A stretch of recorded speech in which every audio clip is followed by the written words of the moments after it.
Hipfig Travel Channel offers DIY travel video guides for more than 25 cities in Asia, US, and Canada.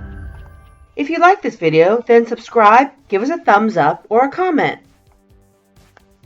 Hey nature lovers, welcome to this episode of Hipfig's Beautiful America series for Canyonlands National Park near Moab, Utah. Hipfig's Beautiful America series is dedicated to highlighting nature's wonders in American and Canadian national parks, monuments, and vistas. Canyonlands National Park is located near Moab, Utah, and one of the Big 5 Utah national parks.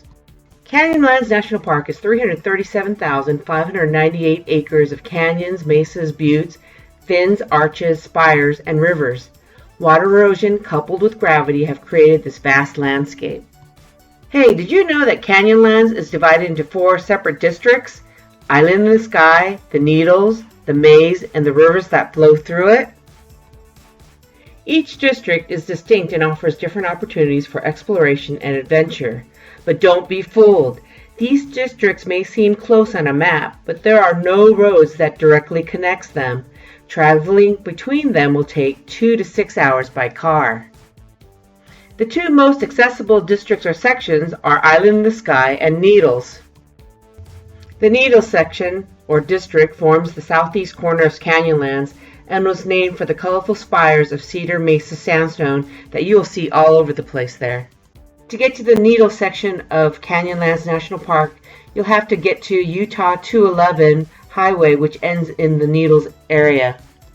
The Maze district is the least accessible and most remote of all 4 districts. If you plan to come here, you'll need a high-clearance 4-wheel drive vehicle. You'll need to be prepared with the proper equipment and gear for all needs and situations. Plan on staying at least 3 days. You'll need a permit or a reservation. Although there's the Hands Flat Ranger Station, there are no services, food, gas, or potable water sources in the maze. In this Canyonlands National Park travel guide, we are covering the Islands in the Sky district or section, which is near Moab, Utah. We only had time to visit the Island in the Sky district this time around. We will add the Needles, Maze, and River districts travel guide video at a later date. The Island in the Sky section of Canyonlands National Park is a mesa made of sandstone cliffs over 1,000 feet above the canyon below. We drove about 10 miles north from Moab on US Highway 191, and then we made a turn onto Utah Highway 313 and drove another 22 miles southwest to the Visitor Center. Signs for Canyonlands are clearly marked and easy to follow. Driving time to the Visitor Center from Moab is about 40 minutes. For your information, Moab is the closest town for services, food, and lodging. Please download a map to reach Islands in the Sky, as cell service is spotty in this area. As we continued on Highway 313, we stopped at the entrance of Canyonlands National Park, where there is an entrance booth. The entrance fees for Canyonlands are $30 for cars up to 15 passengers, $25 for motorcycles and all riders, $15 for each pedestrian and cyclist. Youth 15 and under are admitted free. Admission to Canyonlands National Park is good for 7 days. We had an interagency annual park pass which covers all national parks, monuments, and federal grounds. Hey, here's a money-saving tip. If you plan to go to at least 3 national parks in a year, it may be worth it for you to purchase an interagency annual pass, which currently costs about $80. Different passes are available for seniors or geographical areas, which also may save you some money. Check on the NPS website or at the park entrance before you pay. By the way, did you know that there are 5 free days for national parks? January 21st, April 20th, August 25th, September 28th, and November 11th. After we showed our pass to the ranger, we continued on the main road into Canyonlands Visitor Center. Island in the Sky Visitor Center is open every day except Christmas from March through December from 8 a.m. to 6 p.m. January through early March, the Visitor Center is open Friday through Tuesday and closed Wednesday and Thursday. They may have different hours of operation depending on the weather. At the Visitor Center, you can see exhibits, watch a video, visit the bookstore, get a backcountry permit, picnic, enjoy wireless internet, use facilities, and visit with park rangers on duty. Potable water is available at the Visitor Center outside year-round. Electric outlets, however, are not available.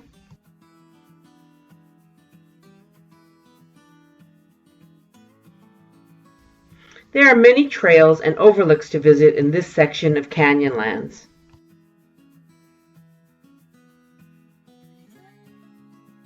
We crossed the street from the Visitor Center and saw the sweeping canyon below the mesa of the island in the sky, which really gives you the feeling that you are in the island floating in the sky. This short paved trail leads you to the Schaefer Canyon Overlook.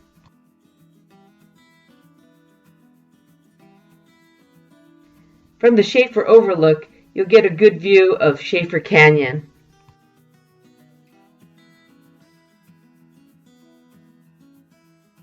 Here's a safety note. Please make sure to remain on the trails and don't get too close to the edge of cliffs. Make sure that you bring and drink plenty of water. Hiking trails also have few areas for shade, so wear sunscreen and hats, especially in the summer.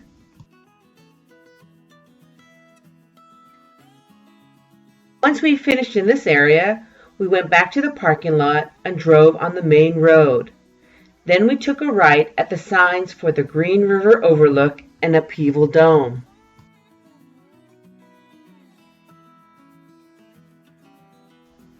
This road ends at Upheaval Dome, so you'll also have to take it back to the main road.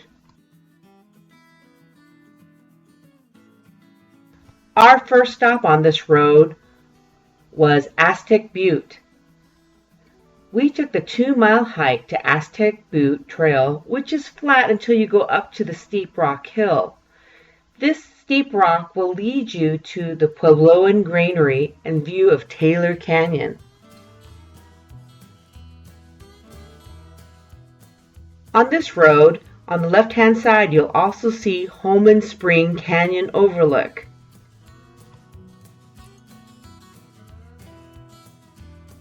Next, we drove towards Whale Rock, which gets its name from its shape.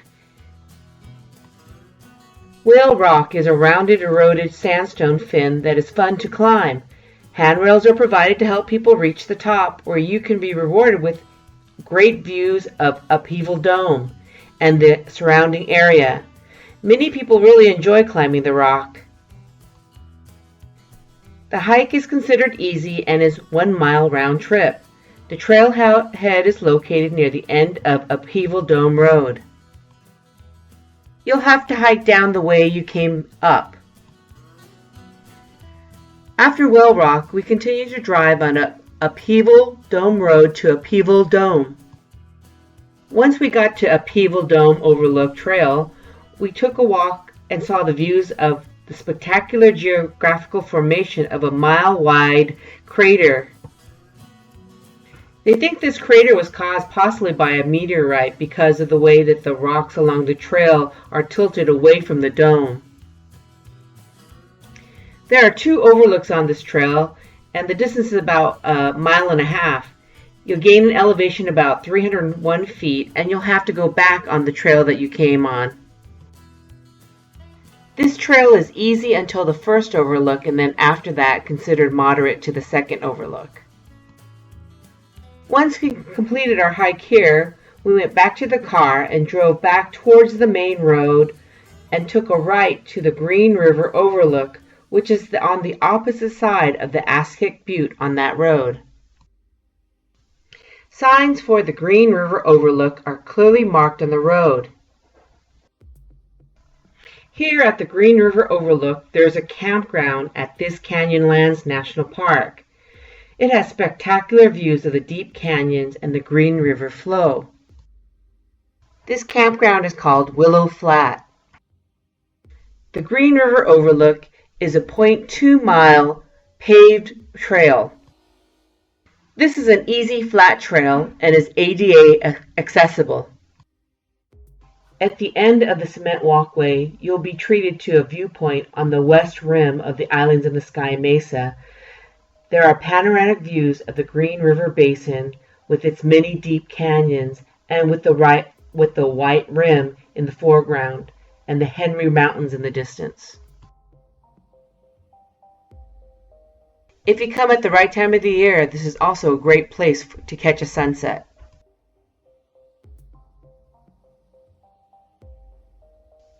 After the Green River Overlook, we drove to the Grand Viewpoint, which is at the end of the main road.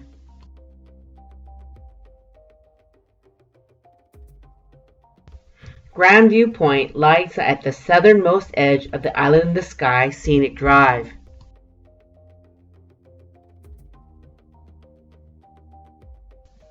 The viewpoint is about 15 minutes drive from the visitor center.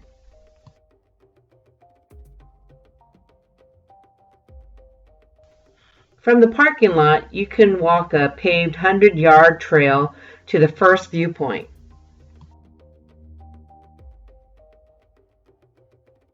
This part of the trail is ADA accessible.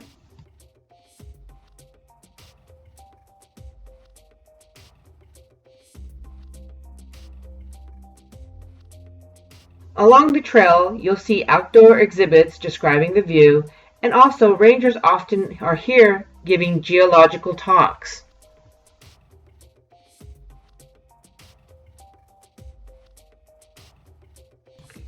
From this viewpoint, you'll see parts of the White Rim, the Maze, and the Needles.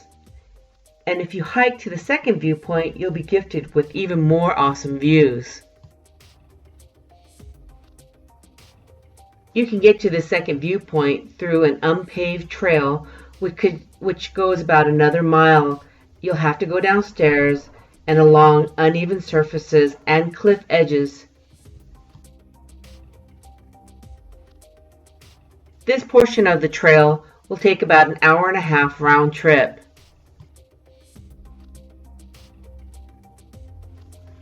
The Grand Viewpoint offers tremendous views to the east, south, and west. After our hike, on the way back to the Island in the Sky Visitor Center, we stopped at Mesa Arch off the main scenic road. Mesa Arch is a pothole arch on the eastern edge of the Island in the Sky Mesa. From the parking lot, it's an easy half-mile trail down to the arch, although it's not flat. The Mesa Arch is a spectacular stone arch and very popular for photos. This stone arch is at the edge of a cliff, and you can see views of the canyons, rock spires, and La Salle Mountains in the distance. Mesa Arch is a popular spot during sunrise, and parking can be an issue at times. Canyonlands National Park is huge and will take at least a week if you want to do all 4 districts. It is a spectacular area. Combine with Canyonlands with Arches National Park if you have time. Happy travels! Go to hipfig.com for more information, or go to our Hipfig travel channel on YouTube and be sure to subscribe for regular updates.